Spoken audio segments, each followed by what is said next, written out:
Bienvenidos, artistas en laboratorio.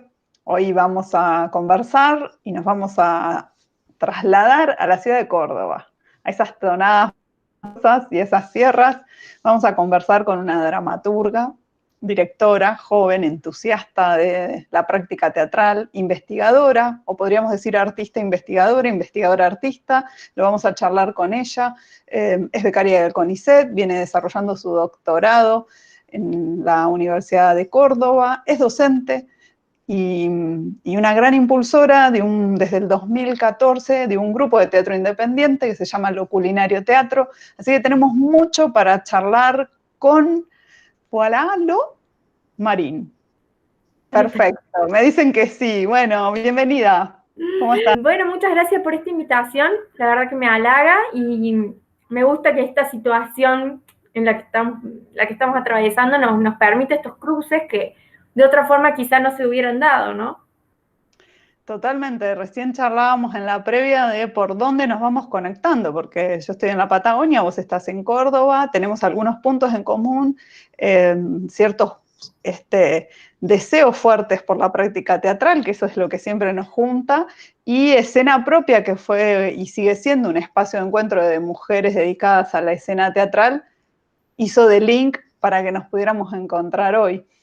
Y bueno, y la pregunta media necesaria en este tiempo es ¿cómo va transcurriendo el tiempo para una artista investigadora en este tiempo que nos toca?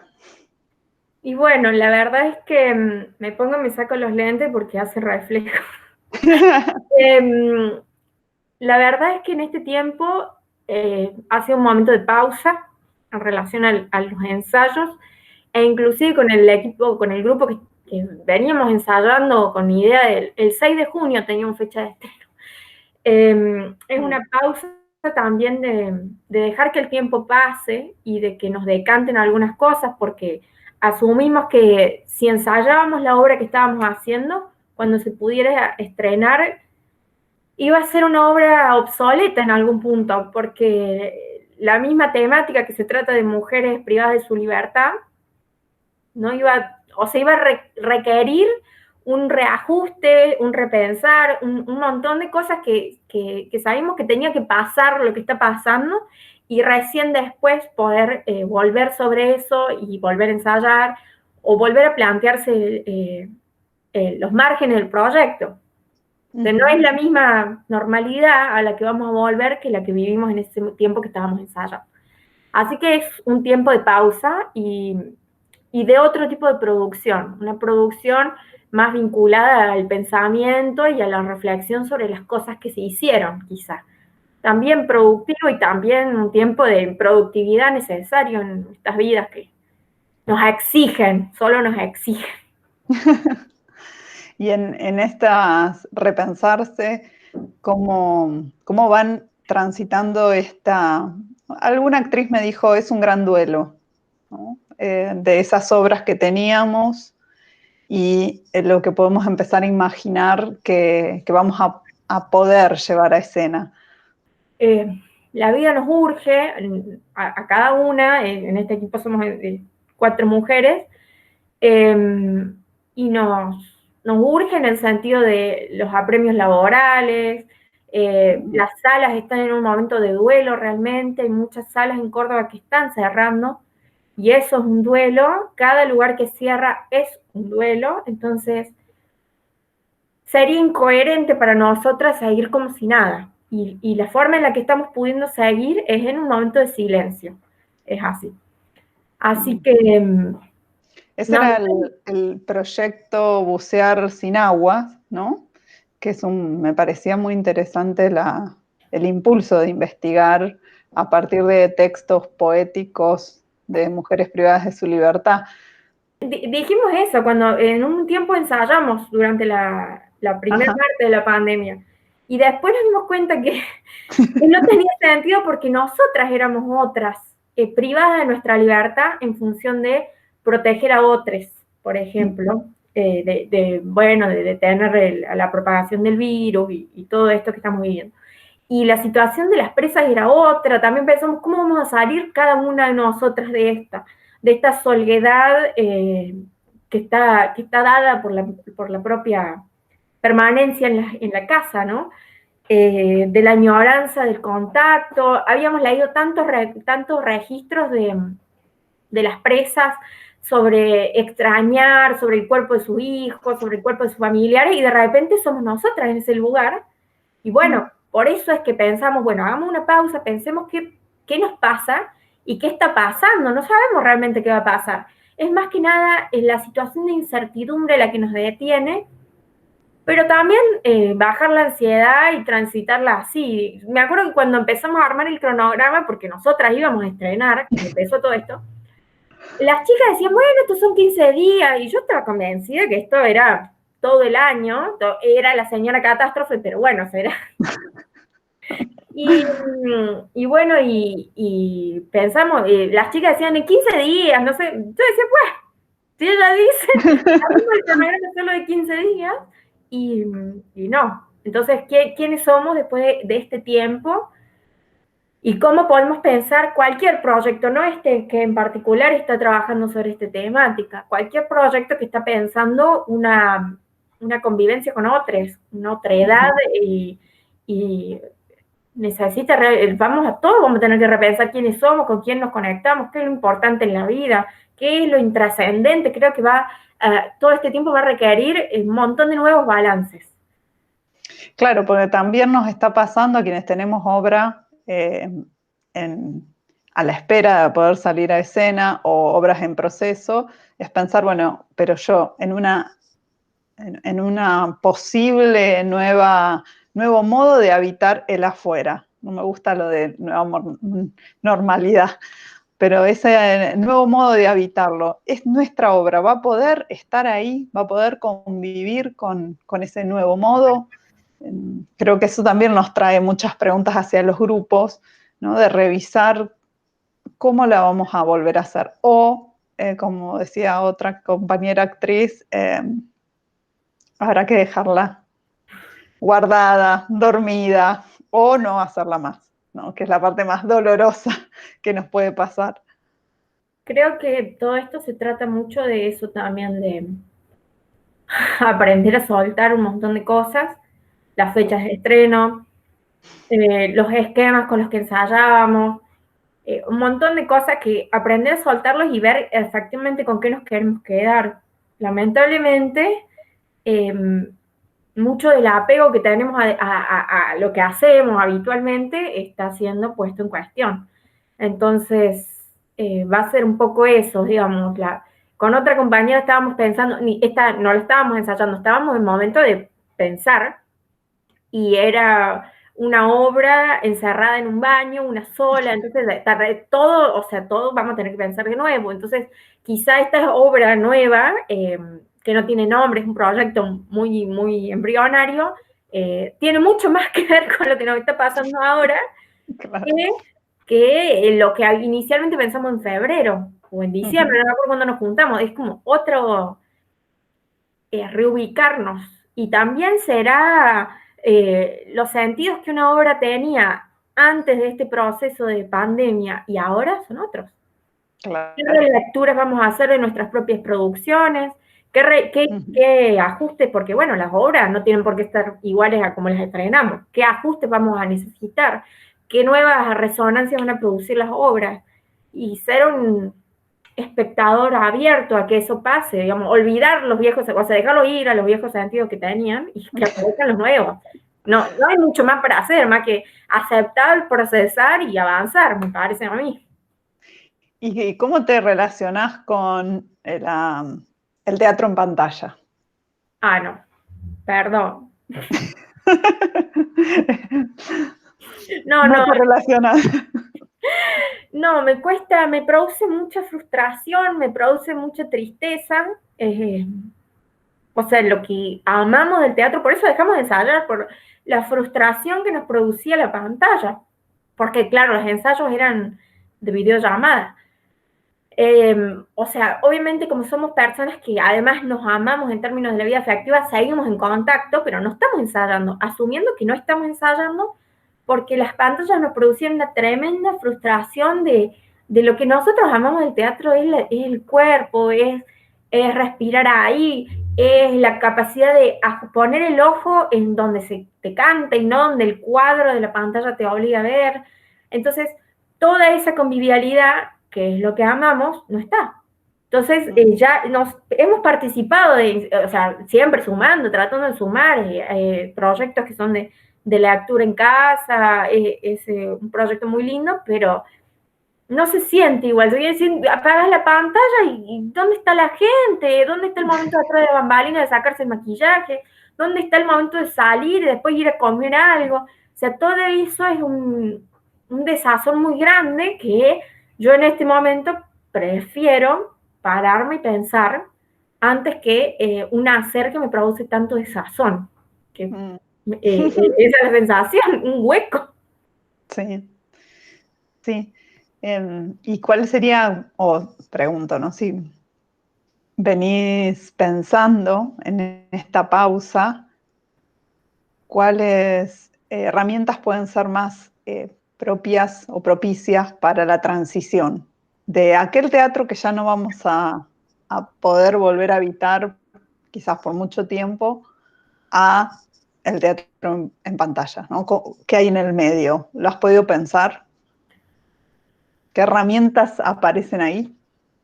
Yo pienso que el teatro en pantalla de alguna manera es una especie de paliativo a la necesidad de experimentar esas situaciones. Creo que se van a ir produciendo unos modos disruptivos de componer de manera audiovisual, porque la composición audiovisual tiene unas formas de hacerse, unas convenciones que son propias de otra lógica muy diferente a la lógica teatral, ¿no? Entonces creo que lo que vamos a poder hacer es filmar esas lógicas disruptivas nuestras. Pero me parece a mí que lo mismo va a seguir sin ser lo que el teatro es, que es estar ahí. Y qué sé yo, lo que sí habíamos en una de las salas donde íbamos a hacer las funciones, empezamos a comunicarnos, en un momento cuando había mucho menos casos en Córdoba, se estaba viendo de un protocolo, ahora eso sería loco, no se podría porque hay demasiados casos en este contexto. Y bueno, iban a ser grupos súper reducidos, tanto de técnicos, dirección, actores, como de espectadores. Entonces, bueno, eso iba a ser como una forma un poco, cuando la sala estaba así y no te sentís bien porque no vino tanta gente, bueno, iba a ser la capacidad máxima. Y bueno, a vivir con eso. Pero más que nada, la pregunta de la sala venía por las condiciones de producción, si lo íbamos a poder sostener, porque implica un costo para los hacedores producir una obra, ensayar en un lugar. Y nosotras no importaba nada, con 3 espectadores queríamos ensayar, nosotras somos poquitas, no era tan grave, además son como, o sea, casi como que nos movemos familiarmente, entonces tampoco iba a ser un problema de salud pública en términos de nosotras ensayando. Pero bueno, eso se detuvo, ¿no? Me parece que si hubiese una tendencia hacia ese tipo de producciones más mínimas, eso sería una posibilidad habitable por muchos hacedores.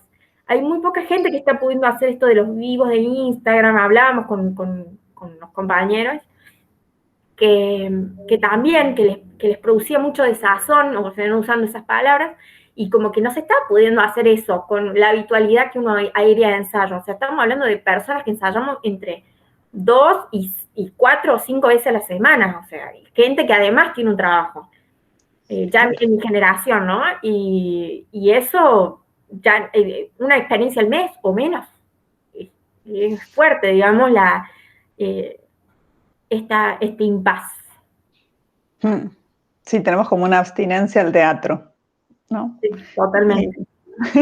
Y genera muchas reacciones. Pienso en el Teatro La Escalera en Puerto Madryn, está haciendo funciones intimísimas, serían funciones presenciales mínimas, con muy poquitos espectadores y están pudiendo por lo menos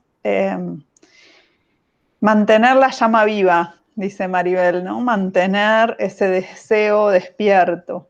Y no solo en relación al grupo de teatro, sino también a los espectadores. ¿Cómo imaginás vos esta relación con los espectadores?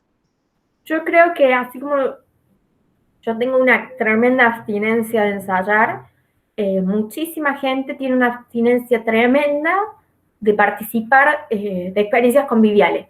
Música, bar con música, cualquier cosa, o sea, la plaza misma, digamos. Hay una necesidad de compartir comunidad que creo que una vez que termine todo esto, así como vamos a salir corriendo a abrazarnos, y comer todos los asados que no comimos, todos los cumpleaños que no festejamos, va a pasar con el teatro. Tengo esa esperanza. Sí me parece a mí que mantener la llama viva en este contexto, en Córdoba, hoy, implica que las salas no cierren, que los compañeros coman, porque hoy la mayoría de las personas que hacen teatro y no tienen un trabajo en el Estado están sumamente en una situación de mucha vulnerabilidad. Eso es mantener la llama viva. Y es grave que esa sea y no sea ensayar. Hoy es que los compañeros están haciendo torta, chipá, lo que sea, para poder hacer que la sala no cierre. O comer. Por suerte, el Estado Nacional, la mayoría se han podido beneficiar con algunas herramientas, pero eso no está para las salas, está para su propia supervivencia. Entonces, con el IFE, pagar la luz de la sala. Y eso es un problema grave que debería ser tenido en cuenta. Y eso es algo que también nos sensibiliza, ¿no? Así como nos sensibiliza la escena, el encuentro, el convivio. También el teatro habla de esa comunidad, de esa gran familia que nos preocupa hoy, ¿no? Más allá del deseo de hacer, sino del deseo de que todos estén en condiciones luego para poder hacer. Y en ese camino, bueno, sos dramaturga, sos directora, y el lugar donde yo te encontré es un espacio de mujeres, escena propia. ¿Cómo es tu diálogo con el feminismo y con esas agendas?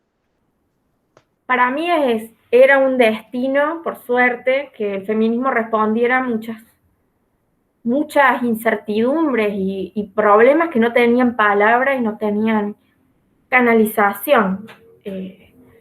Y fue hermoso también que esas respuestas no fueran individuales, sino que fueran colectivas. Creo que, por suerte, o no, por historia, a mi generación le tocó encontrar respuestas a las injusticias cotidianas en un movimiento colectivo. Y eso, obviamente, está vinculado a mi propia trayectoria como hacedora, como estudiante en su momento y ahora como profesional del campo de las artes escénicas. Entonces, se me hace inescindible pensar en esos términos para pensar las obras, para pensar los equipos con los que trabajamos, para pensar el lugar donde vamos a presentar la obra, a quién vamos a llamar para que nos haga la prensa, a quién vamos a llamar para que nos haga distintos materiales, o inclusive para pensar mis propios marcos teóricos como investigadora. O sea, yo en una charla que tuvimos con las chicas de escena propia que hablaban de la bibliografía, yo decía, chicas, yo me pongo, termino el trabajo y cuento en la bibliografía cuántas mujeres me di cuenta de que estaba poniendo y cuántos varones. Igual ya eso una ya encuentra quiénes son las maestras teóricas que la contienen, pero al principio sí hacía eso, porque había que problematizar los lugares comunes. Más en función de una lógica de visibilidad más que de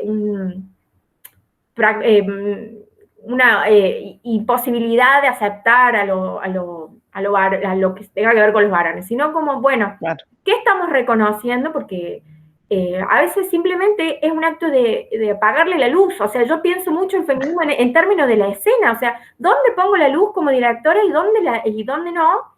Y eso pasó todo el tiempo. Vos podés tener un montón de actores haciendo cosas y todas pueden ser maravillosas, pero ¿dónde pone la luz? Eso define todo. Entonces, y en eso, ¿qué encontrás en tu campo de investigación? Porque tu investigación, tu beca de doctorado va por la investigación del teatro en Córdoba, ¿no? Sí, mi investigación ¿Y qué hay? Tiene que ver con la dirección teatral de una generación que sería mayor a mí, que serían muchas personas que también me enseñaron a mí a ser actriz o directora. Y lo que yo estoy tratando de hacer es poder entender qué significa ser director en Córdoba, director en Córdoba, cuáles son las concepciones con las que se rige el funcionamiento de este mundo teatral independiente, y cómo se van construyendo esas concepciones, cómo se van construyendo las maneras legítimas de hacer, qué es hacer bien, qué es hacer mal, porque lo hay también una normatización sobre eso, por más de que todos queramos que la forma que cada uno hace es la forma correcta de hacerlo.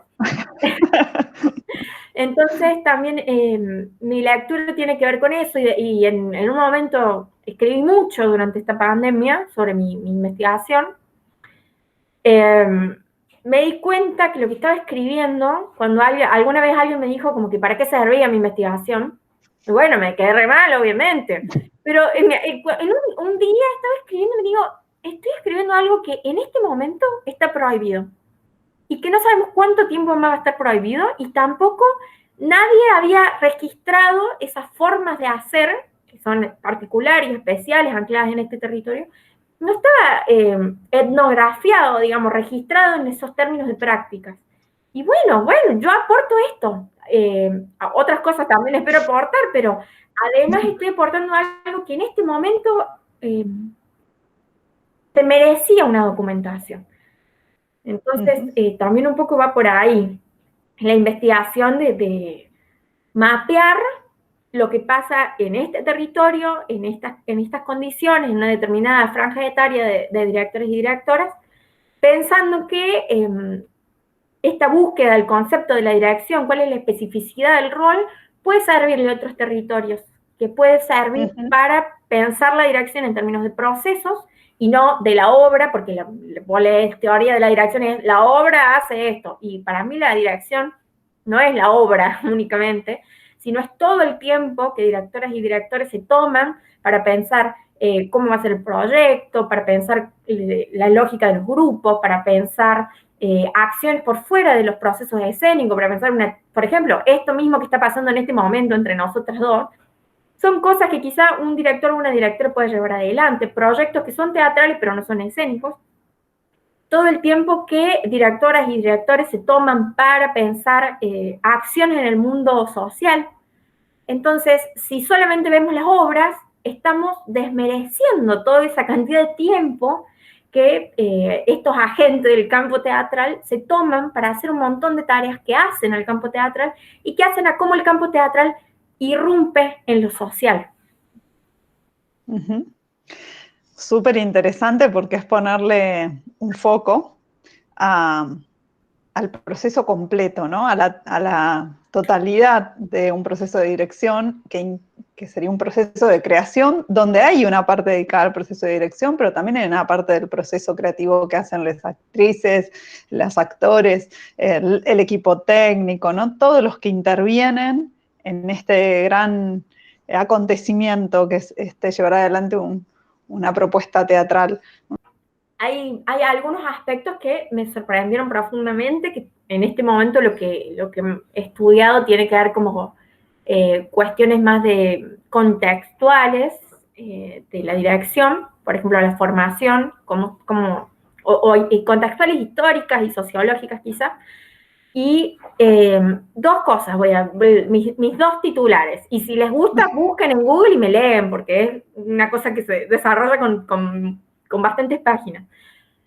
Para empezar, que hay un montón de antecedentes que dicen la dirección en Córdoba es grupal, viene del teatro político de los 70. Bueno, está bien, pero yo no podía entender cómo de los 70 habíamos pasado a este contexto de los años 2000 y cómo se habían dado esas continuidades. Si la gente se había ido, o mucha no había vuelto o había muerto, había sido asesinada. Entonces, ¿cómo era posible que marcas un punto en los 70 y de repente en el año 2020 está pasando, o sea, pasaron 50 años? ¿Cómo se daba ese puente? Entonces, una parte de mi investigación fue tratar de entender eso, y eso lo encontré con aspectos de la formación. ¿Por qué? Porque sí, había muchas personas que habían vuelto del exilio, habían ingresado en la universidad y habían enseñado, pero había otras cosas que eran importantes, y yo descubrí esto de que el carácter de experimentación, el carácter experimental del teatro independiente en Córdoba y su vocación de grupalidad estaban relacionadas a los festivales y a todos los momentos de festejo que tenía el teatro. ¿Por qué? Porque no solamente se aprende en la universidad o en un taller a ser un miembro del mundo teatral, sino que se aprende en otras instancias informales que tienen informales y formales, porque participar con una obra en un festival es una instancia formal, pero todo lo que tiene que ver con la organización de los momentos de encuentro era algo que es lo que los maestros que volvieron del exilio le enseñaron a estos nuevos. Chicos, organícense y hagan cosas. Es el gran tópico que tenía mucho que ver en los 80, cuando ellos volvieron, con organizar festivales. Esos festivales fueron bisagra en la historia del Teatro de Córdoba, muy importantes, algo que quedó marcado, no en la historia solamente en la memoria colectiva de los hacedores, sino en la memoria colectiva de la ciudad, de personas que tienen 60 años y recuerdan un festival que vivieron en el año 84. ¿Por qué? Porque fue un hito democrático. Entonces, ese valor democrático del teatro como espacio de fiesta, de encuentro, y que la democracia y los derechos humanos no solamente eran los juicios y el duelo, sino la fiesta, y esto lo han desarrollado otros investigadores en relación además a lo social, a lo que la ciudad siente, yo lo pienso desde el lugar de los hacedores. Entonces, cómo los hacedores aprendieron a reunirse, organizar cosas y compartir. Y que eso fue lo que los hacedores viejos le enseñaron a estos que eran jóvenes en los años 2000 y que esos jóvenes nos enseñaron a nosotros. Y que es algo que para mí es la marca también de la comunidad teatral cordobesa. Una tribu aguerrida que se organiza para reclamarle al Estado, y hay ejemplos claros en los últimos años de cosas que la comunidad teatral se puso en la vanguardia de cosas que no eran solo para la comunidad teatral. Eso sería una de las cuestiones, así que me parece súper interesante que apareció. Y que apareció, lo digo porque no es que yo dije, esto es así y me fui a chequearlo, sino porque en los relatos de los directores y las directoras aparecían estas experiencias como momentos iniciáticos. Decían, y nos juntábamos con un grupo y nos fuimos a la sierra y ahí organizamos una jornada de dramaturgia, eso contó Jazmín Sequeira, por ejemplo, o lo que habían vivido en el marco del festival como obras que los habían marcado para siempre. Entonces, para mí, esas instancias forman parte de esa trama de la historia que vamos reconociendo que somos. Entonces, ellos la reconocieron como algo importante, distintas personas. Entonces, fui a eso, vamos a ver qué fue lo que pasó. Claro.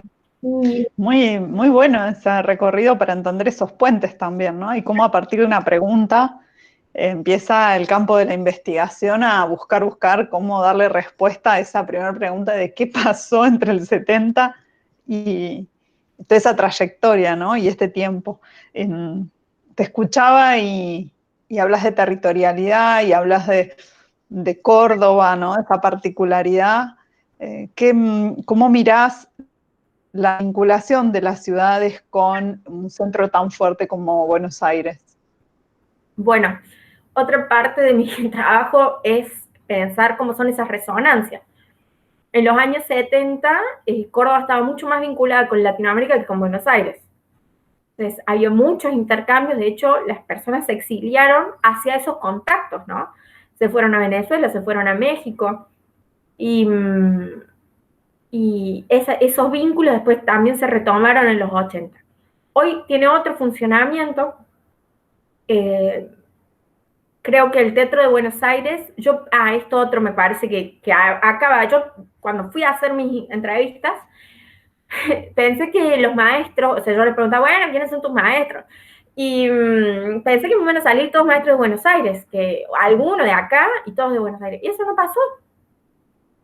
Y entonces dije, esta es la imagen para mí que describe las vertientes de las que se alimenta el río cordobés. Imaginemos un altarcito de esos bien híbridos, donde tenés una estatuilla cristiana, una piedrita, o sea, una cosa así bien heterogénea, Bien ecléctica. llena de objetos dotados de un valor simbólico muy fuerte, pero todo bien distinto, todo de estética distinta, un quilombo, digamos. Eso para mí, esos fueron los maestros que se recuperaron. Se recuperaron cosas europeas, tendencias europeas, se recuperaron maestros de Buenos Aires, se recuperaron muchos maestros de Córdoba y también se recuperaron no solamente gente que tenía una trayectoria, una edad, una jerarquía en el campo teatral, sino también muchos pares. Y eso fue muy interesante, que muchas mujeres directoras recuperaron como maestras a sus propias pares, a sus propias compañeras actrices. Y eso fue, para mí fue impresionante de verlo. Eso fue darme cuenta que la tesis tenía una dimensión feminista que yo no había notado.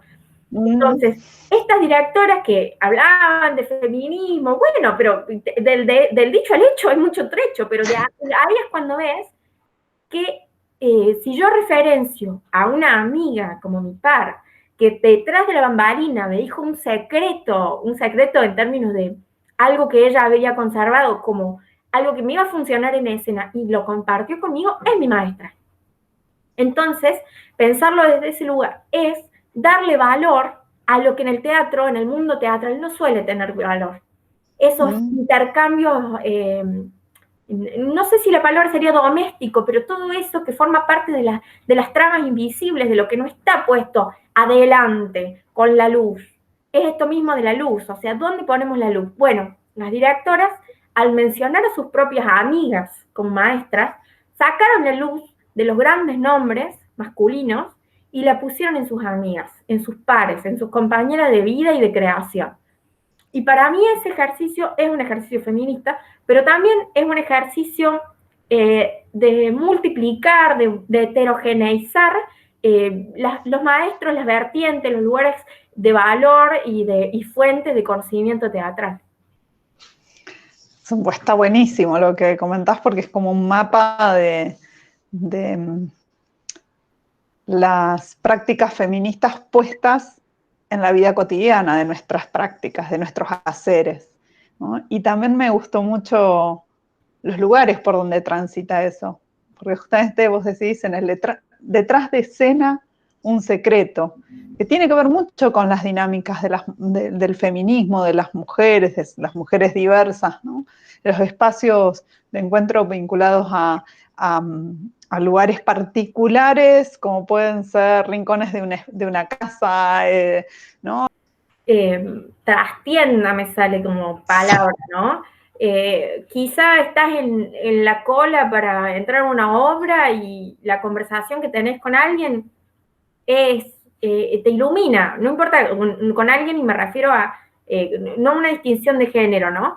Pero sí, cómo valoramos esa conversación es diferente quién luego esos intercambios de trastienda, quién los puede reconvertir en cosas públicas de valor, por ejemplo, presentar mi obra en tal sala, y quiénes es mucho más difícil que las reconvirtamos.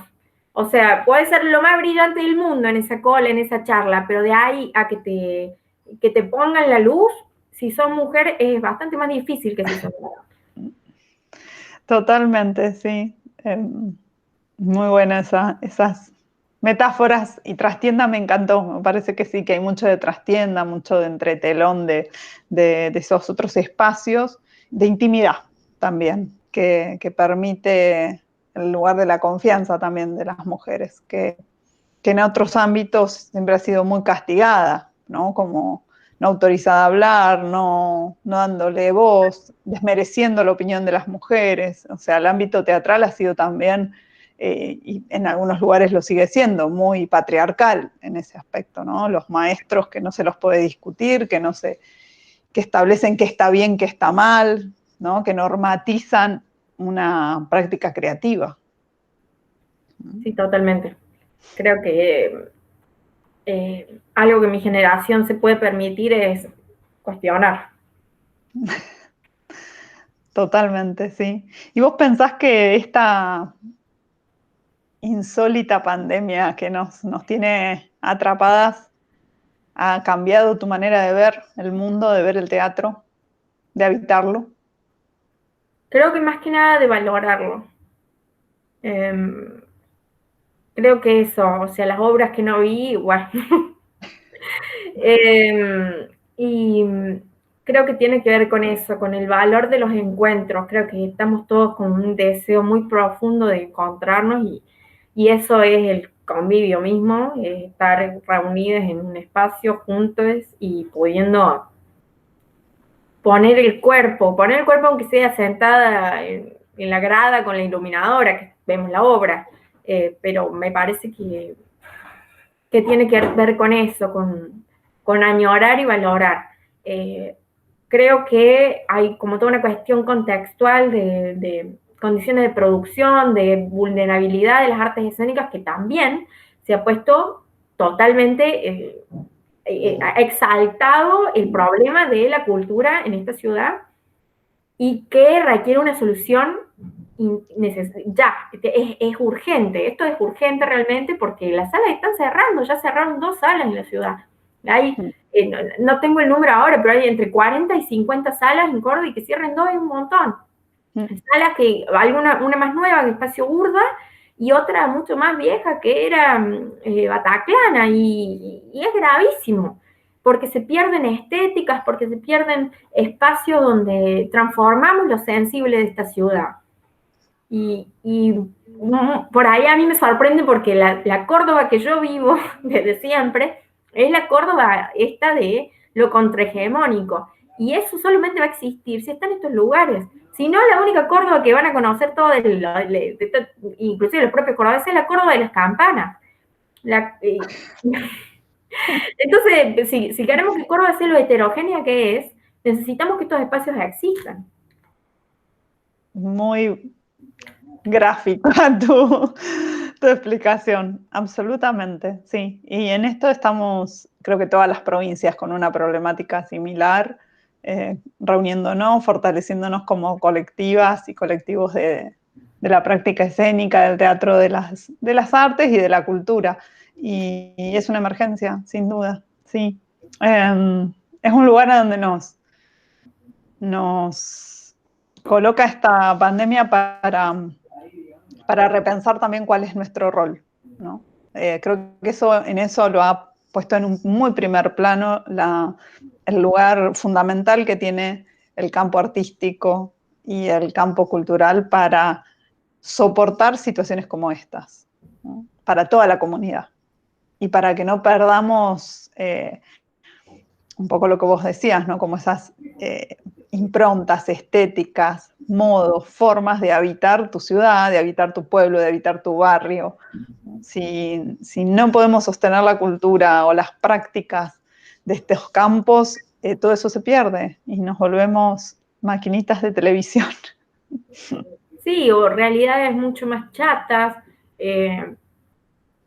menos diversidad en la vida misma, menos diversidad de experiencias. Si algo nos ha mostrado la pandemia es que las cosas que podemos hacer son muy limitadas. O sea, prácticamente mis días son levantarme, ordenar la casa, trabajar y después irme a dormir. O sea, todas las otras cosas que mi vida eran no están en este momento. Y bueno, obviamente que eso se extraña un montón, pero creo que todos estamos extrañando la diversidad de la vida misma, la diversidad de las cosas que hacíamos para no producir nada, que eran ver a la familia, ver a los amigos, salir a dar una vuelta, no te digo a consumir como un acto de la lógica económica, de lo que sea. Entonces, toda esa diversidad de tareas que no producen nada, eso, la vida misma es, y no está en este momento. Entonces, también valorar eso y valorar que eso es lo que también hay que proteger y resguardar porque hace que la vida tenga sentido, que la gente disfrute de trabajar, digamos, volver a trabajar y hay un montón de cosas para hacer de extra trabajo. Totalmente, sí. Muy interesante la charla, me estoy dando cuenta que llevamos un rato charlando y ni entramos a compartir un poco de lo culinario, teatro, va a quedar para cuando volvamos a la escena, una charla y conversar quizás con el equipo. Nos queda pendiente eso, pero bueno, había otras ganas de conversar otros temas por lo visto. Estoy muy agradecida de este tiempo y de conocerte y de que sigamos tendiendo lazos y redes para ir acompañándonos en este largo proceso que nos queda, sobre todo para volver a escena, volver a la presencialidad y volver a encontrarnos en festivales, jornadas, encuentros y todas esas cosas maravillosas que hacen también a nuestra profesión, ¿no? Sí, totalmente. Bueno, sí, me quedo con ganas de hablar de las obras y hablar de... además de que las extraño un montón, te podrás imaginar. Extraño el equipo, me gustaría nombrar así brevemente a Mauro Mondaca, que es un genio, que ahora está en Carlos Paz y hace un montón que no lo veo. A Celeste Simoncelli, que es otra amiga de la vida, que está en Bucear Sin Agua también. A Santi Moroni, que debe andar por tras la sierra, por suerte abstraído de todo esto. A Javier Guevara, que es nuestro primer iluminador, un genio. Después está Dai Guevara en La Negra Amarga. Ahí la Dania Barray, que es una iluminadora, o sea, siempre vamos sumando, ¿no? Y somos una red, y va cambiando la red igual, toda junta se junta a comer siempre, porque si nos llamamos los culinarios es por algo.